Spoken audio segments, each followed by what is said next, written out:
नमस्कार, स्वागत है आप सभी प्रतियोगी छात्र छात्राओं का आपके अपने YouTube चैनल हिंदी आजकल में। तो आज हम आपके लिए लेकर आए हैं हिंदी के महत्वपूर्ण टॉप 10 प्रश्नों की सीरीज, जो कि यूपी टेट के लिहाज से बहुत ही महत्वपूर्ण है। तो आइए शुरू करते हैं आज के टॉप 10 महत्वपूर्ण प्रश्नों की सीरीज को, जो हमने यूपी टेट को ध्यान में रखते हुए आप सबके लिए बनाया है। तो पहला प्रश्न है अलंकार से, मूक होई वाचाल पंगु चढ़े गिरवर गहन, जासु कृपा सुदयाल द्रवहु सकल कलिमल दहन। ये पहले प्रश्न में आपसे यह पूछा गया है कि उपर्युक्त दोहे में कौन सा छंद है।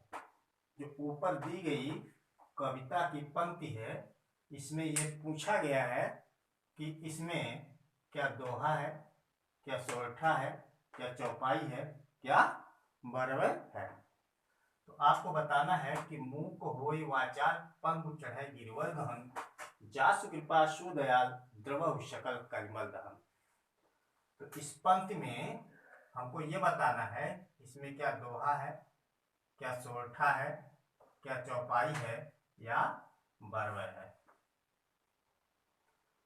तो दोहा के विषय में जान लेते हैं कि दोहा के पहले चरण में कितनी मात्राएं होती हैं? 13 मात्राएं होती हैं। और तीसरे चरण में कितनी होती हैं? 13। यानी दोहा के विषम चरणों में 13 मात्राएं होती हैं और सम चरणों में कितनी? 11 मात्राएं होती हैं। ठीक है, तो पहले दोहा का देख लेते हैं। मात्रा लगाएंगे इस पर हम, गुरु लब, गुरु लब, गुरु गुरु लब। देखते हैं 2 1 3 3 2 5 5 1 6 6 2 8 8 2 10 11। यानी इसके पहले चरण में कितनी मात्रा आती है? 11। वहीं सोरठा क्या होता है कि दोहे का उल्टा होता है, और सोरठा के पहले और तीसरे चरण में 11 मात्रा होती है। कितनी? 11 मात्राएं होती है पहले और तीसरे चरण में। दूसरे और चौथे चरण में, सोरठा के दूसरे और चौथे चरण में कितनी? 13 मात्राएं होती है। यानी दोहे के ठीक उल्टा क्या आपका सोरठा होता है। तो प्रस्तुत पंक्ति में कौन सा छंद है? सोरठा छंद है। आपका विकल्प नंबर 2 सही हो जाएगा। चौपाई के चारों चरणों में कितनी मात्राएं होती है? 16 मात्राएं होती हैं। बरवे में पहले और तीसरे में 12 और दूसरे और चौथे में कितनी? 7। ठीक है, तो पहला प्रश्न का सही उत्तर आपका विकल्प नंबर 2 है। क्या हो जाएगा? सोरठा। दोहा भी नहीं है और चौपाई भी नहीं है, बरवे भी नहीं। ठीक है, दूसरा प्रश्न है, कहत नटत रिझत खिझत मिलत खिलत लजियात, भरे भवन में करत है नैनन ही सो बात। यह दोहा रीत सिद्ध कवि बिहारी जी का है। इसमें पूछा गया है अलंकार कौन सा है। इस दोहे में आपको बताना क्या रूपक अलंकार है, क्या उत्प्रेक्षा अलंकार है, क्या अंत्यानुप्रास है या उपमा अलंकार है। ठीक है,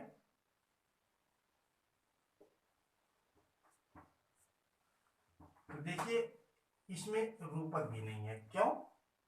क्योंकि रूपक का उदाहरण है जहां पर एक वस्तु को दूसरी वस्तु मान लिया जाता है। यानी जहां पे उपमेय को उपमान मान लिया जाता है, वहां पे रूपक अलंकार होता है। उत्प्रेक्षा में क्या होता है कि जहां पर संभावना व्यक्त की जाए। उपमा क्या होता है कि जहां पे रूप, रंग, गुण, धर्म आदि के अनुसार आज के आधार पर एक वस्तु की तुलना दूसरे वस्तु से की जाए, वहां पे उपमा अलंकार होता है। तो यहाँ पे जो आपका उत्तर सही हो जाएगा वो अंत्यानुप्रास हो जाएगा। क्यों? क्योंकि अंत्यानुप्रास ये इसके आखिरी में समान वर्णों की आवृत्ति होती है। ठीक है, यह अनुप्रास अलंकार का एक भाग है, अंग है, अंत्यानुप्रास। तो देखिए, कहत में आखिरी में त वर्ण है, नटत में आखिरी में ता वर्ण है, खिजत में आखिरी में ता वर्ण है, मिलत में ता वर्ण है।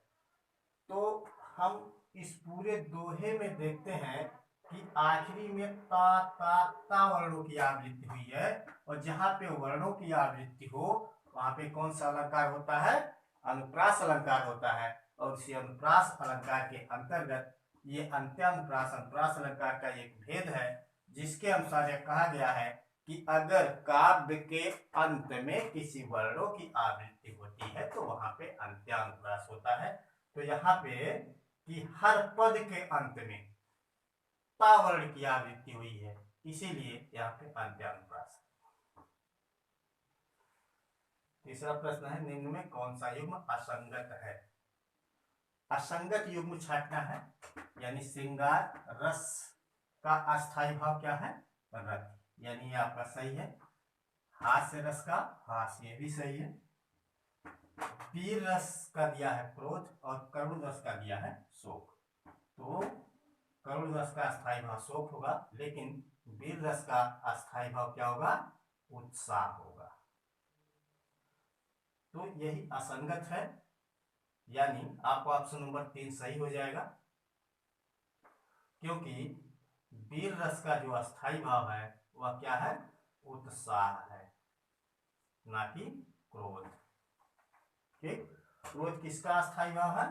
रौद्र रस का। रौद्र रस का, रौद्र रस का उदाहरण है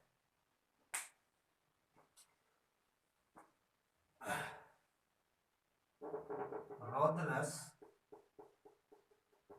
का अस्थायी भाव क्रोध है, वीर रस का अस्थायी भाव उत्साह है। तो वीर रस का उदाहरण है कि सच कहता हूं हे सखे सुकुमार मत जानो मुझे, इंद्र से भी युद्ध में सदा तत्पर मानो मुझे।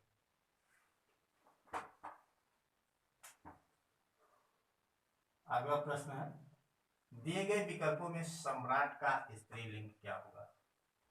सम्राट का स्त्रीलिंग क्या सम्राटी होगा, क्या सम्राटनी होगा, क्या सम्राटनी होगा, या सम्राटी होगा? बताना है इन 4 विकल्पों में से कि सम्राट का स्त्रीलिंग क्या होगा। सम्राट का क्या सम्राटी होगा, सम्राटिनी होगा, या सम्राटनी होगा, या सम्राटी होगा? तो इसका जो सही विकल्प हो जाएगा, विकल्प नंबर 4 हो जाएगा, सम्राटी होगा। सम्राटनी भी नहीं होगा, सम्राटिनी नहीं होगा, सम्राटनी नहीं होगा, क्या होगा? सम्राटी होगा। उच्चारण की दृष्टि से वाक कैसी ध्वनि है? उच्चारण की दृष्टि से वाक कैसी ध्वनि है?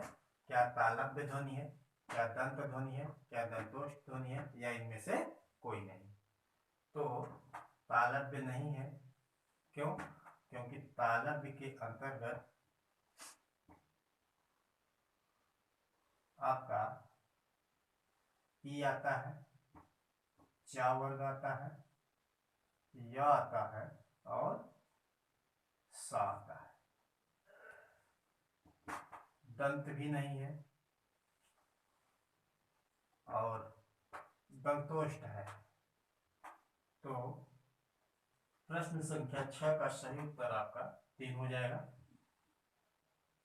66 अंक का केंद्रीय हिंदी निदेशालय के अनुसार मानक उच्चारण क्या है? 66 अंक का केंद्रीय हिंदी निदेशालय के अनुसार मानक उच्चारण क्या है? क्या 66 सही है, क्या 66 सही है, या 66 सही है या 66 सही है।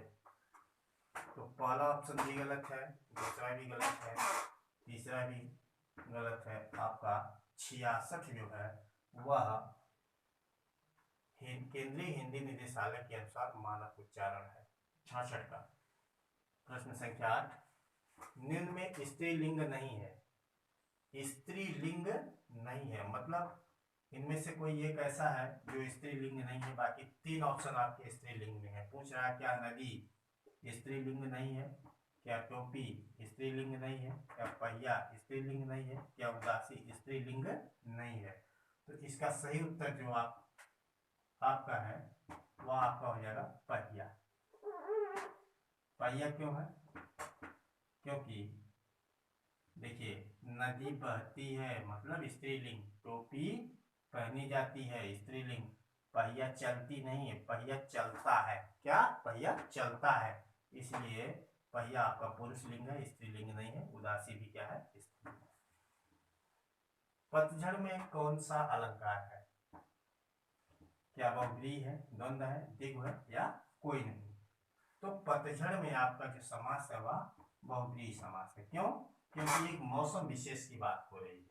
ठीक है, तो द्वंद्व भी नहीं है, द्विगु भी नहीं है, बहुव्रीहि है।